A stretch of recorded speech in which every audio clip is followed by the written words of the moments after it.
E juiz cibernética, só para ter um conceito inicial, a cibernética é a relação entre homem e máquina, é o estudo dessa relação. E a juiz cibernética, ele pega essa relação homem-máquina e coloca no viés jurídico. Então, essa é a relação... esse termo é um termo utilizado por Miguel Reale, na História do Pensamento Jurídico, onde ele vai explicar que o homem precisa de... Vai ter um momento que o homem vai precisar de um autômato com um banco de dados jurídico para auxiliá-lo. Isso em relação aos operadores do direito. Então, ele entra com esse termo, juiz cibernética. E hoje, aí, mais do que a gente já viu ontem, a gente vive numa sociedade onde o nosso estudo, o nosso trabalho, nossa diversão, tudo é voltado para o viés digital. E, como o Cleobert falou, é necessário ter uma reeducação, ter uma reimplantação, uma remodelagem do nosso padrão de educação, que tem que ser voltado não só para o viés convencional, mas incluir também o âmbito digital. Tá? E eu coloquei alguns protagonistas dessa sociedade digital, que hoje a gente, de certa forma, tem essa relação, que são os operadores do direito, os gestores, os assistentes técnicos ou peritos, o ethical hacking, que ele vai fazer a parte de segurança da informação, o cracker é o hacker ou marketing. Tudo isso aqui está envolvido, são as pessoas praticamente que estão envolvidas na sociedade digital. Tá? Quando eu coloco o ethical hacking aqui, eu estou incluindo os profissionais de segurança da informação, os desenvolvedores, eu estou colocando aqui os desenvolvedores que utilizam o privacy by design, por exemplo. E está faltando um protagonista aqui. Quem é, pessoal? Alguém sabe responder? O usuário. O usuário é a peça que está aqui no meio de tudo isso aí, está vendo a onda levar tudo, seja promovendo a segurança, seja no meio do perigo, diante de invasão, de malwares, de todo esse parâmetro. E falta mais algum protagonista novo? Alguém responde?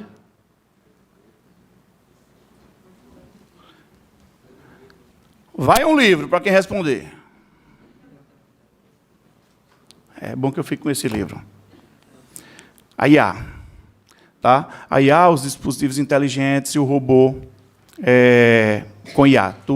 Esses três com a IA, que já eu vou dar uma classificada nisso aí. Tá? E, através desses protagonistas envolvidos com a IA, temos aí... a IA vai promover um desenvolvimento maior, por exemplo, para os operadores do direito, favorecendo, por exemplo, a mineração de dados, a coleta de informação.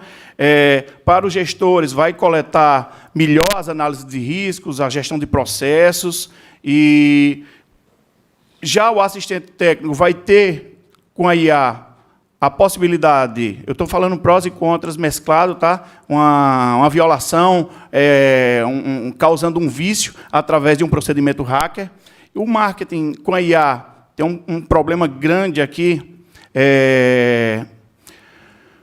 Como não é minha seara, mas eu vou falar um tópicozinho aí, quem quiser, depois eu passo algum conteúdo, que é o blockchain, né? O blockchain é a tecnologia da segurança, né?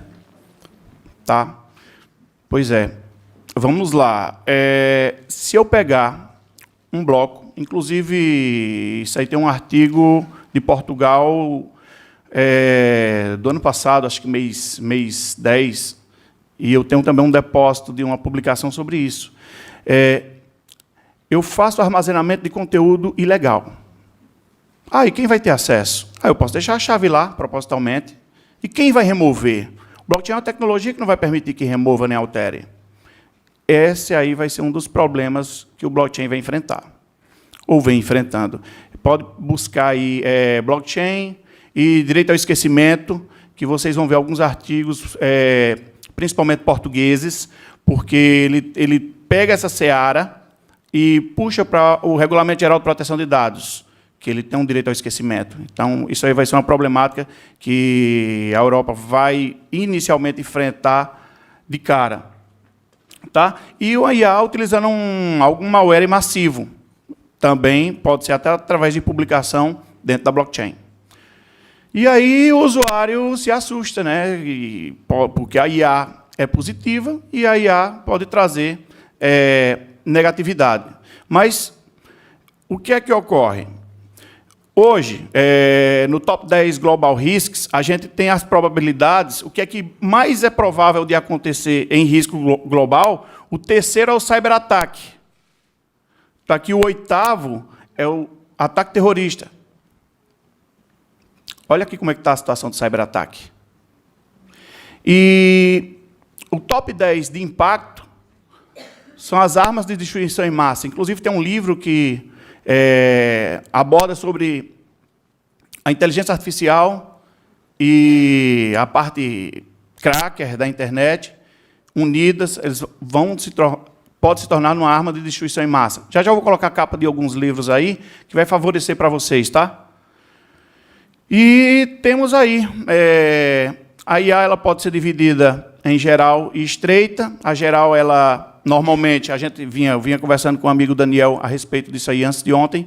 A IA ela vai poder ter um aprendizado em âmbito geral, só que ela é menos qualificada, e tem a IA estreita, que ela tem um pensamento, ela é desenvolvida para ter, eu falei pensamento, mas ela para ter uma desenvoltura, por exemplo, no estudo de contratos, por exemplo, até isso foi abordado ontem aqui, muito bem, e onde tem um aprendizado de máquina, que pode ser utilizado um algoritmo, onde esse algoritmo, ele, além de ser em pesares, mas ele inicia tendo alguma alimentação do que ele vai fazer, e tem a Deep Learning, que é a aprendizagem profunda, onde o próprio computador vai, através dessa IA, ele vai classificando o que é o quê, e vai pedindo auxílio de uma segunda IA, dedução própria dele, ou um auxílio de um humano. Coloquei aí porque já eu estou só fazendo algumas classificações,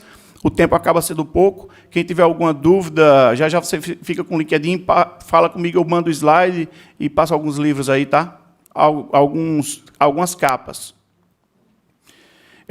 Esse primeiro gráfico aí você vê que a sinapse cerebral ela tem aqui 5 etapas, e a segunda imagem ela é uma rede neural artificial. A primeira é uma rede neural humana e a segunda é uma rede neural artificial. É só uma questão de apresentação. A inteligência artificial ela vem se desenvolvendo bem, mas daqui que ela chegue nesse primeiro passo aqui,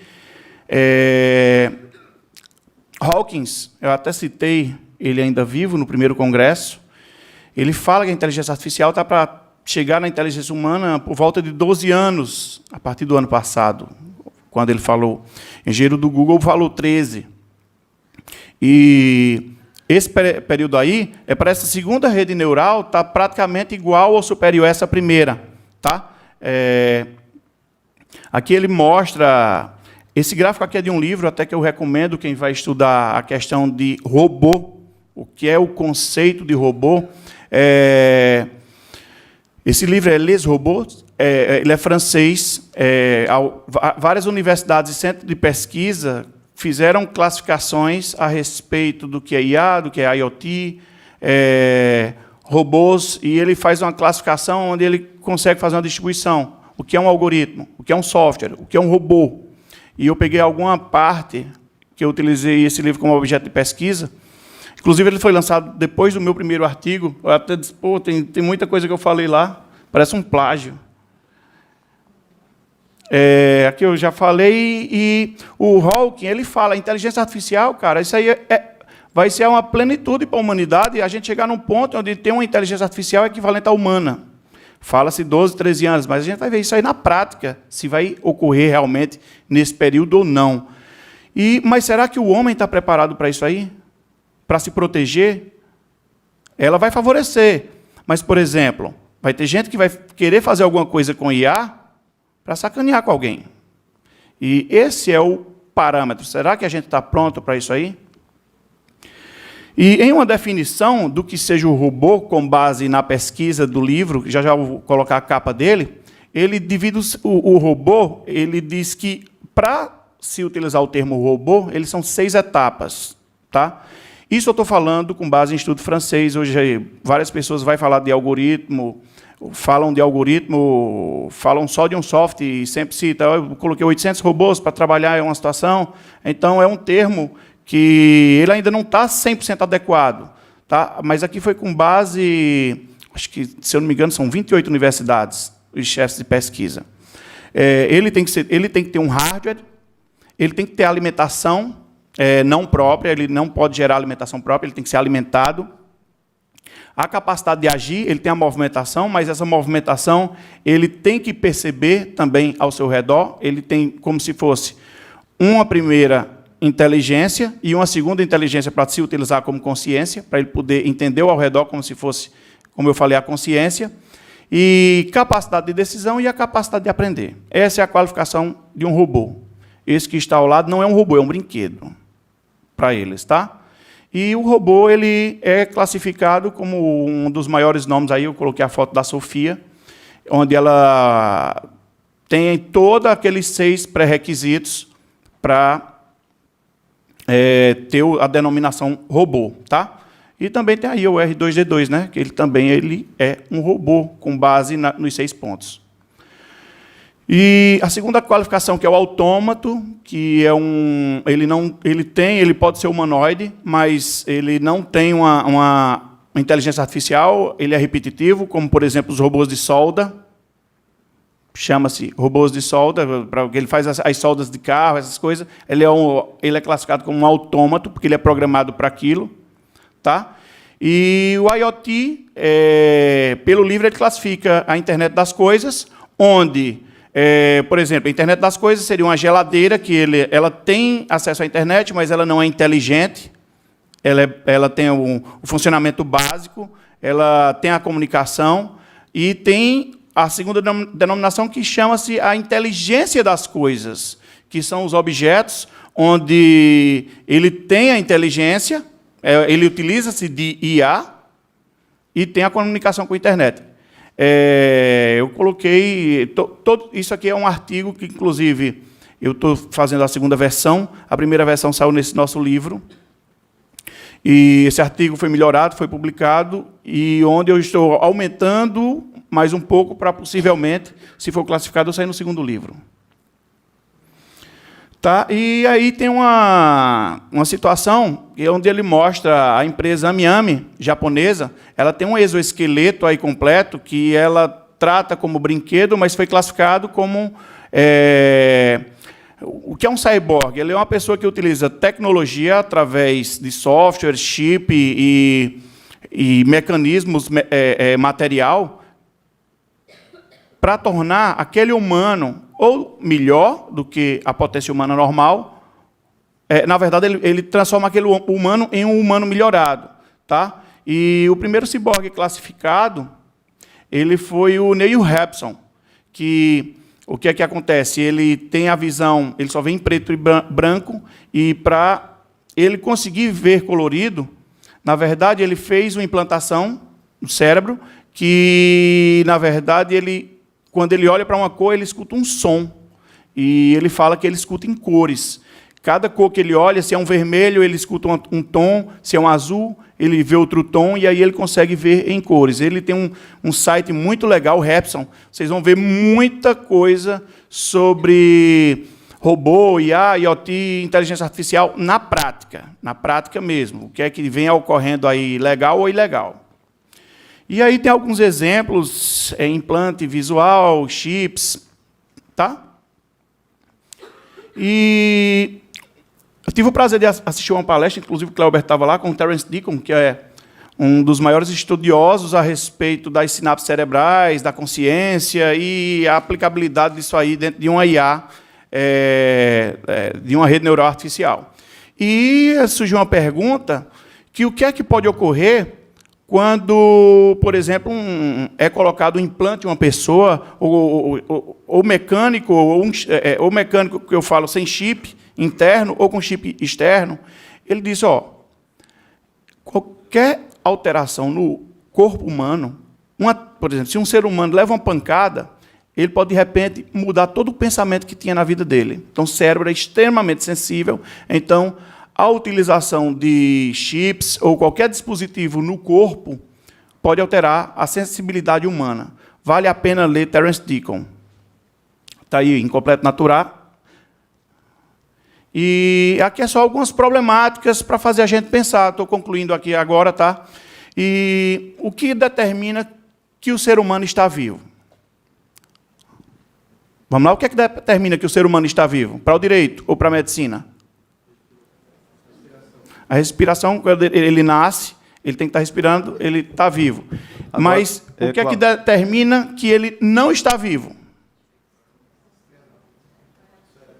Cérebro. Pronto. Cérebro. Vou te atrapalhar também, viu? Não. Corta o microfone dele aqui, por favor. Não corta. A Sofia, o robô que ele apresentou aí antes, que muitos conhecem, quando indagada se ela era viva, ela perguntou: como você tem certeza que você é vivo? Ela perguntou para o entrevistador, só para deixar aí o gap. Obrigado, viu, Cláudio? Vamos lá.